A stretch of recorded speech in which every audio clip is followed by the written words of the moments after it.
Bonjour à tous et bienvenue sur cette nouvelle vidéo de la chaîne Handicapés sans obstacle. Cette vidéo sera en deux parties. Je vais vous parler de l'importance du travail de proche aidant. Bon visionnage à tous! Pour commencer, est-ce que tu peux nous expliquer pourquoi c'est important pour toi d'avoir un proche aidant? Je trouve que ça aide à l'autonomie pour habiter avec quelqu'un, ou si une personne veut habiter seule, elle peut avoir une aide extérieure. Et en fait, quel est l'avantage d'avoir un proche aidant plutôt que d'être dans un foyer pour toi? Moi, je trouve que dans un foyer, déjà, je suis tout le temps surveillée, mais que proche aidant, tu m'aides et puis c'est pas la même chose que le foyer. Alors, il faut bien comprendre que proche aidant, c'est un travail et pas de l'esclavagisme. La preuve, c'est que je suis payé. Euh, Même si en théorie, en fait, je devrais être disponible 24 heures sur 24.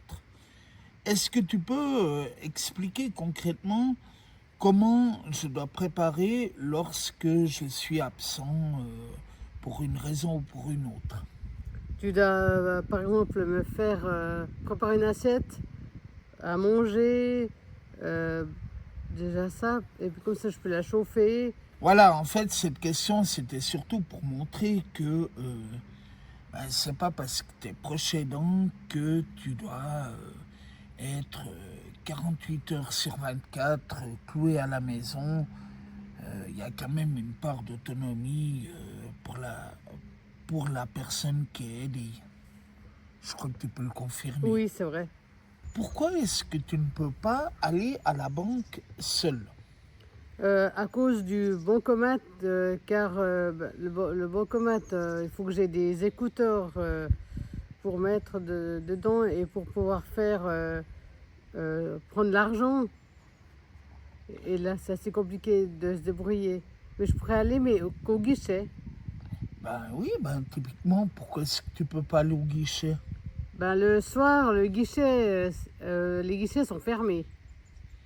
Ah merde, on n'a pas encore des banques ouvertes 24 heures sur 24. Ben voilà, on en revient encore une fois. La, la banque, le bancomat, les instructions sont tactiles. Et maintenant, qui a encore des casques avec écouteurs? Plus grand monde. Donc, encore une fois, c'est un problème. On nous voit dans cet extrait entrer dans un grand magasin, Coop pour ne pas le nommer. Euh, c'est vrai que souvent je dois t'accompagner ou faire les courses, mais est-ce que tu peux faire tes courses toi-même? Si j'ai une vendeuse, oui, je pourrais faire moi-même. Mais après, il faut trouver le bon article. Tu as eu des mauvaises surprises avec ça? Une fois, j'avais pris du poulet, j'ai pris, je crois que c'était 1 kilo ou plus, ou bien du coca, j'avais pas fait attention, je devais prendre qu'une ou deux bouteilles et j'avais pris trop de bouteilles de coca, c'était trop lourd. Tu as une monitrice de locomotion, qu'on salue si elle voit cette vidéo, dont le travail est, comme son nom l'indique, en fait, de t'apprendre les chemins. Pourquoi est-ce qu'elle ne pourrait pas t'apprendre des chemins comme celui, je ne sais pas, de ton médecin traitant, de ta coiffeuse ou je ne sais quoi? On m'avait dit que si c'est un chemin que j'utilisais pas tous les jours, ça sert à rien. Si je vais une fois par mois, par exemple chez mon coiffeur ou bien le médecin traitant, ça n'a pas de sens parce que mon problème c'est que j'oublie après. Oui, évidemment. Comme tout le monde, en fait, si vous n'allez pas régulièrement à un endroit, vous allez vite fait de l'oublier. Donc, les moniteurs et monitrices de locomotion, c'est génial le boulot qu'ils font. Mais voilà, il faut pas en user, en abuser non plus. Alors souvent, le courrier qui t'arrive est écrit en noir, ce qu'on appelle, donc sur du papier. Et donc du coup, c'est moi qui dois te le lire. Est-ce que pour toi, c'est pas un problème au niveau intimité? Non, parce que c'est jamais des courriers secrets, même si je pourrais le scanner. Mais j'avais essayé de scanner une fois ma fiche de salaire et j'ai rien compris. Et du coup, j'ai besoin d'avoir quelqu'un qui m'aide à comprendre ce qui est écrit, car c'est pas un langage simplifié.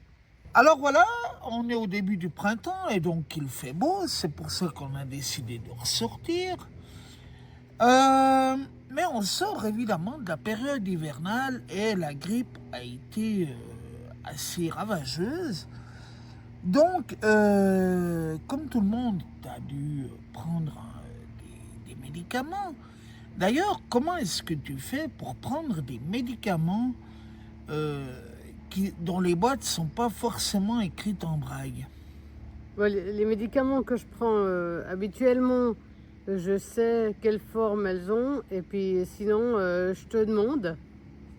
Voilà, ça fait aussi partie des petits boulots de proche aidant. Moi, il y a un truc qui m'a toujours fait rigoler, c'est que les médicaments ne sont pas écrits en braille, ou en tout cas pas beaucoup, alors qu'on écrit des paquets de biscuits en braille. Posez-vous les bonnes questions. Qu'est-ce qui devrait être amélioré en priorité pour que tu sois encore plus autonome et que tu aies peut-être moins besoin d'un proche aidant?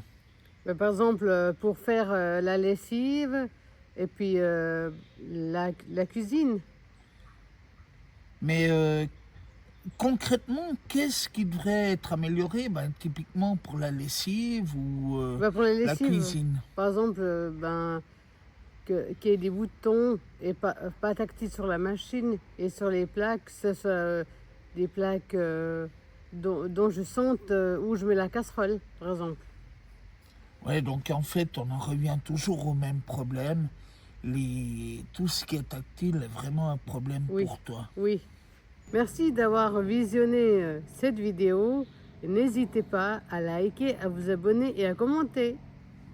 On se retrouve dans 2 semaines pour la deuxième partie. Stéphane vous parlera de son expérience de proche aidant et comment devenir proche aidant. Merci de votre attention et à bientôt. À tout bientôt!